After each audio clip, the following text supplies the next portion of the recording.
Hola, ¿qué tal? En este video vamos a analizar dominio, recorrido, conjunto de positividad y conjunto de negatividad de dos funciones polinómicas. Aquí tenemos las dos gráficas. La primera es una gráfica de una función polinómica de grado impar. ¿Cómo me doy cuenta? Porque sus ramas, la inicial y la final, son opuestas. La segunda gráfica es de grado par. Lo sé porque las ramas tienen la misma orientación. Comencemos con el análisis del dominio. El dominio de una función es el conjunto de todos los valores de x que tienen imagen a través de la función, es decir, aquellos valores de x que se pueden usar en la función y producen una salida válida. Podemos ver en la primera gráfica que cualquier valor de x tiene imagen a través de la función. Al trazar líneas verticales por cualquier valor de x, siempre nos vamos a encontrar con la gráfica.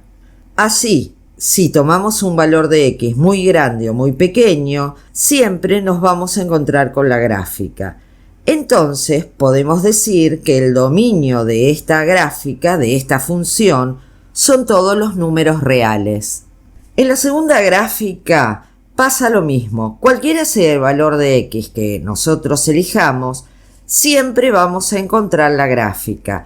Entonces, el dominio son todos los números reales. Pero, ¿esto sucede con solamente estas dos gráficas? No. El dominio de una función polinómica, ya sea grado par o impar, es siempre el conjunto de los números reales. Sigamos con el recorrido. El recorrido, rango o conjunto imagen es el conjunto de las variables dependientes y que resultan de aplicar la función a los valores del dominio, es decir, son las imágenes de cada una de las x del dominio.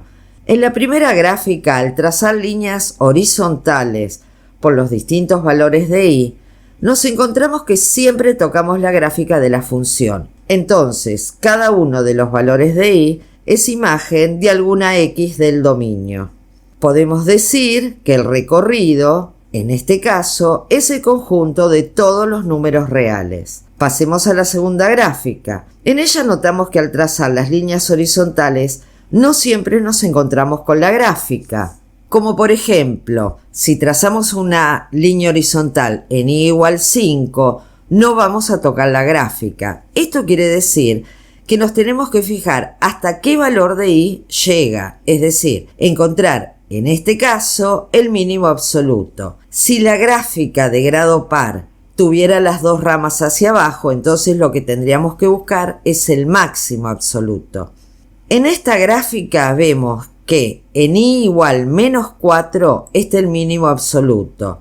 Entonces el recorrido es desde menos 4 hasta más infinito.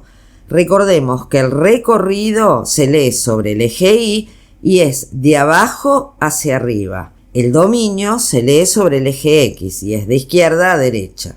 Bueno, generalizando, en toda función polinómica de grado impar, el recorrido es el conjunto de los reales. Pero si el grado de la función polinómica es par, va a depender de si tiene un máximo o un mínimo.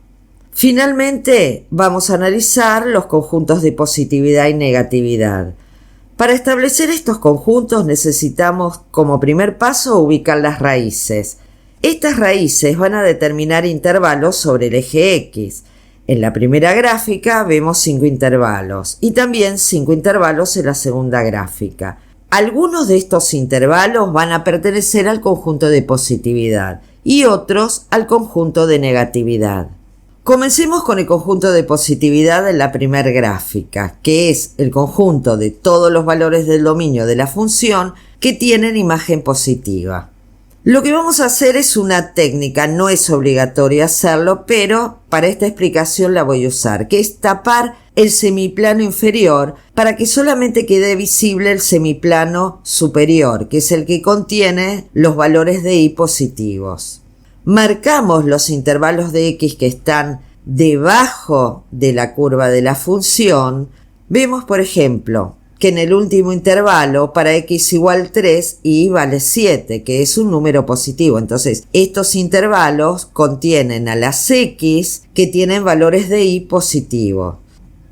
Debemos considerar excluir las raíces de estos intervalos porque las raíces tienen por imagen al número 0 y 0 no es un número positivo.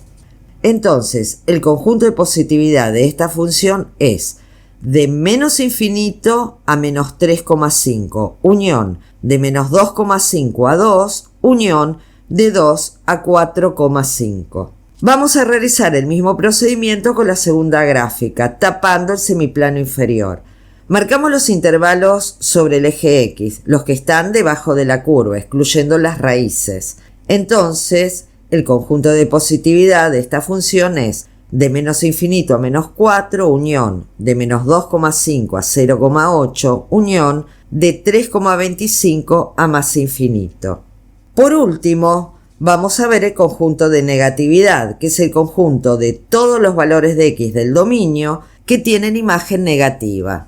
En la primera gráfica, lo que vamos a hacer ahora es tapar el semiplano superior para que quede expuesto la parte de la gráfica que contiene a las imágenes negativas. Marcamos los intervalos de X que tienen la curva debajo y de esta forma queda en la primera gráfica determinado el conjunto de negatividad de menos 3,5 a menos 2,5 unión de 4,5 a más infinito. Marcamos lo mismo con la segunda gráfica, tapamos el semiplano superior y determinamos los intervalos que tienen la curva por debajo. En este caso, el conjunto de negatividad va de menos 4 a menos 2,5, unión de 0,8 a 3,25.